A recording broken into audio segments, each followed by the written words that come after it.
नमस्कार फ्रेंड्स आज मैं आप लोगों को बिहार स्पेशल का महत्वपूर्ण टॉपिक बिहार की नदियाँ व उनके उद्गम स्थल व झरने से संबंधित जो भी क्वेश्चन बनते हैं मैं इस वीडियो के माध्यम से आप लोगों को कराने जा रहा हूँ। चलिए पहले नंबर में हम देख लेते हैं बिहार की नदियाँ व उनके उद्गम स्थान।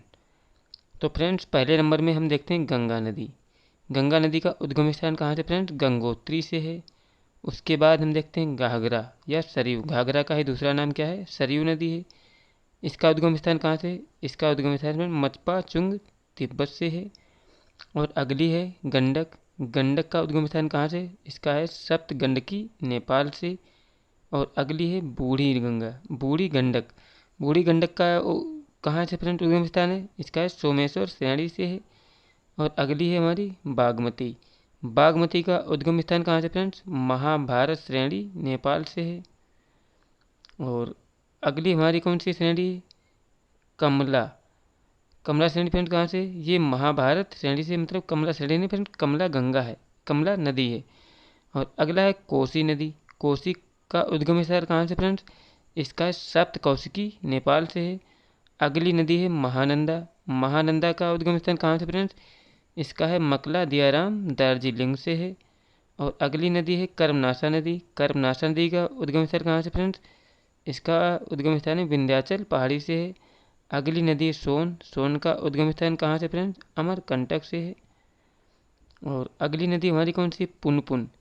पुनपुन नदी का उद्गम स्थान कहाँ से फ्रेंड्स? चौराहा पहाड़ी पलामू से है। और अगली नदी हमारी कौन सी? फल्गु। फल्गु का उद्गम स्थान कहाँ से फ्रेंड्स? हजारीबाग पठार से है। और अगली हमारी कौन सी नदी है? पंचानन, जिसका उद्गम स्थान कहाँ से फ्रेंड्स? छोटा नागपुर से है। और अगली सकरी नदी। सकरी नदी का उद्गम स्थान कहाँ से? इसका भी उत्तरी छोटा नागपुर से है। और अगली नदी है अजय। इसका फ्रेंड्स उद्गम स्थान कहाँ से है? इसका बटपाड़ चकई जमुई से है। अब देखते हैं फ्रेंड्स बिहार की जलप्रपात। बिहार के ज़्यादा जलप्रपात नहीं, कुछ मुख्य जलप्रपात हैं, उनको हम देख लेते हैं। पहला है दुर्गावती जलप्रपात। बिहार का सबसे ऊंचा जलप्रपात है। ये ये बना है फ्रेंड्स दुर्गावती नदी पर। इसकी ऊंचाई कितनी है? 300 मीटर है। और ये रोहतास ज़िले में स्थित है। और अगला है काकोलात जलप्रपात। ये फ्रेंड बना है कर्मनाशा नदी पर और इसकी ऊंचाई 160 मीटर है। और ये फ्रेंड्स इसकी स्थिति क्या है? ककोलात पठार नवादा ज़िले में है। और अगला है हमारा सुख लहरी जलप्रपात। ये कनहर नदी पर बना है। इसकी ऊंचाई कितनी? 100 मीटर है। और ये उत्तर प्रदेश और बिहार की सीमा पर स्थित है। और अगला जलप्रपात है तमासीन जलप्रपात। ये फ्रेंड्स महाने नदी पर है। इसकी ऊंचाई कितनी है? 50 मीटर है। ये बिहार झारखंड की सीमा पर है। और अगला जलप्रपात है हमारा धुआं कुंड जलप्रपात। धुआं कुंड जलप्रपात ये बना है काऊ नदी पर। और कहाँ स्थित है फ्रेंड्स? ये ताराचंडी सासाराम में स्थित है। फ्रेंड्स अब हम देखते हैं बिहार के प्रमुख झरने, जलकुंड व उनके उद्गम स्थल। बिहार का प्रमुख झरना फ्रेंड्स सप्तधारा या सतघरवा। ये फ्रेंड्स राजगीर में है। और अगला है कि ब्रह्मकुंड। ब्रह्मकुंड फ्रेंड्स कहाँ है? उद्गम स्थल इसका राजगीर में है। और सूर्य कुंड भी कहाँ उद्गम स्थान है इसका? राजगीर में है। और नानक कुंड इसका भी उद्गम राजगीर में। ज़्यादातर झरने फ्रेंड कहाँ है? राजगीर में है। और अगला है कि मखदुम कुंड। मखदुम कुंड कहाँ है फ्रेंड्स? राजगीर में। और अगला है गोमुख कुंड। गोमुख कुंड भी कहाँ है? राजगीर में है। और अगला है लक्ष्मण कुंड। लक्ष्मण कुंड कहाँ है फ्रेंड्स? लक्ष्मण कुंड का भी मुंगेर में है। अगला है कि सीता कुंड। सीता कुंड कहाँ है? ये मुंगेर में है।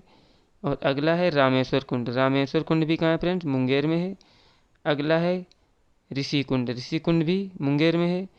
अगला है जन्म कुंड। जन्म कुंड भी कहाँ है फ्रेंड्स? मुंगेर में है। और अगला है श्रृंगार ऋषि कुंड। ये भी फ्रेंड्स मुंगेर जिले में है। और अगला है भारी कुंड। भारी कुंड कहाँ है फ्रेंड्स? ये भी मुंगेर में है। और एकमात्र जो जलकुंड है फ्रेंड्स अग्निकुंड, ये कहाँ है? गया में है। और अब देखते हैं फ्रेंड्स बिहार की भौगोलिक संरचना से संबंधित क्वेश्चन। फ्रेंड्स बिहार के कुछ मल्टी चॉइस क्वेश्चन भी दिए, इनको भी देख लेते हैं। आर्यभट्ट का संबंध पाटलिपुत्र नगर से है। मतलब आर्यभट्ट कहाँ के थे फ्रेंड्स? पटना, मतलब बिहार के पाटलिपुत्र नगर से थे। और अगला है कि बख्तियार खिलजी ने बिहार में तुर्क शासन की स्थापना की थी। किसने? बख्तियार खिलजी ने। और अगला है कि मोहम्मद नुहानी ने बिहार में नुहानी राज्य की स्थापना की थी। और अगला है कि 1917 में चंपारण में गांधी जी ने पहली बार आगमन हुआ था गांधी जी का।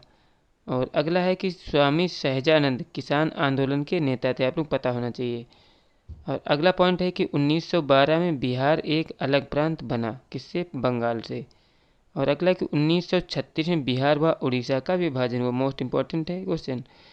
अगला है कि मोहम्मद यूनुस 1937 में गठित सरकार में भारत के प्रथम मुख्यमंत्री थे। कौन? मोहम्मद यूनुस। और अगला है कि पीर अली ने 1857 की क्रांति का नेतृत्व किया था। किसने? पीर अली ने। कहाँ से किया था? पटना से किया था।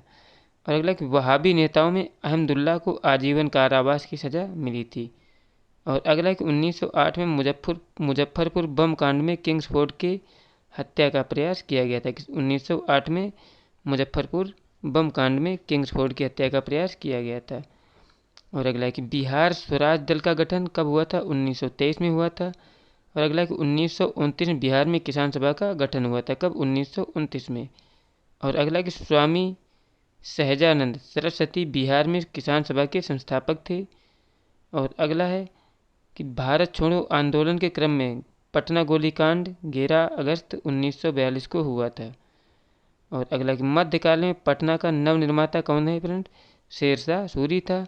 और अगला है कि महावीर का जन्म स्थान कहाँ था? कुंडग्राम में हुआ था। और अगला कि सिख गुरु में सर्वप्रथम बिहार का भ्रमण गुरु नानक देव ने किया था। अगर पूछा जाए सिख गुरुओं में बिहार का भ्रमण सबसे पहले किसने किया था? गुरु नानक देव ने। और अगला कि मुगल सम्राट शाह आलम द्वितीय ने ईस्ट इंडिया कंपनी को बंगाली, बिहारी व उड़ीसा की दीवानी प्रदान की थी। किसने? शाह आलम द्वितीय ने। और अगला है कि सैयद अहमद बहावी आंदोलन का भारत में संस्थापक थे। कौन? सैयद अहमद बहावी आंदोलन के भारत में संस्थापक थे। और अगला है कि मजहरुल हक ने सदाकत आश्रम 1920 में स्थापना की थी। और अगला एक मगध की आरंभिक राजधानी क्या थी? राजगीर थी। इसकी मगध की। और अगला है कि मगध साम्राज्य में कलिंग का सर्वप्रथम विलय महापद्म नंद ने किया था। और अगला है कि मगध का सर्वप्रथम उल्लेख अथर्ववेद में मिलता है। अभिहन चिंतामणि के अनुसार मगध की कीकट कहा गया है। और अगला है कि मगध बुद्धकालीन समय में एक शक्तिशाली राजतंत्रों में थे। एक था कौन? मगध। यह दक्षिण बिहार में स्थित था, जो कालांतर में उत्तर भारत का सर्वाधिक शक्तिशाली महाजनपद बन गया था। और अगला फैक्ट दिया है कि मगध जनपद की सीमा उत्तर में गंगा से, दक्षिण में विंध्य पर्वत तक, पूर्व में चंपा से, पश्चिम में सोन तक विस्तृत थी। और अगला है कि मगध की प्राचीन राजधानी राजगृह थी। यह 5 पहाड़ियों से घिरा नगर था। कालांतर में मगध की राजधानी पाटलिपुत्र में स्थापित हुई। मगध राज्य में तत्कालीन शक्तिशाली राज्य कौशल वत्स अवंतिका अपने जनपद में मिला लिया। और इस प्रकार मगध का विस्तार अखंड भारत के रूप में हो गया और प्राचीन मगध का इतिहास भारत का इतिहास बन गया था। अब फ्रेंड्स देख लेते हैं बिहार प्राचीन गणराज्य। बिहार में प्राचीन में कितने? बुद्धकालीन समय में गंगा घाटी में 10 गणराज्यों का उदय हुआ था, जिनको आप देख सकते हैं। कौन? कपिलवस्तु के शाक्य, सुमसुमार पर्वत के भाग, केशपुत्र के कालाम, रामग्राम के कोलीय, कुशीमारा के मल्ल, पावा के मल्ल और पिपलिवन के मरीय और आर्यकल्प के बुली और वैशाली के लिच्छवी और मिथिला के विदेह थे। फ्रेंड्स मेरे द्वारा कराए गए क्वेश्चन यदि आपको अच्छे लगे हो तो प्लीज़ मेरा चैनल जरूर सब्सक्राइब कर दें। वीडियो अच्छा लगे तो लाइक करें। फ्रेंड्स मैं आप लोगों को बिहार स्पेशल के इसी तरीके के अच्छे से अच्छे वीडियो आप लोगों को देता रहूँगा, जिससे आपकी तैयारी अच्छी हो। जय हिंद, जय भारत।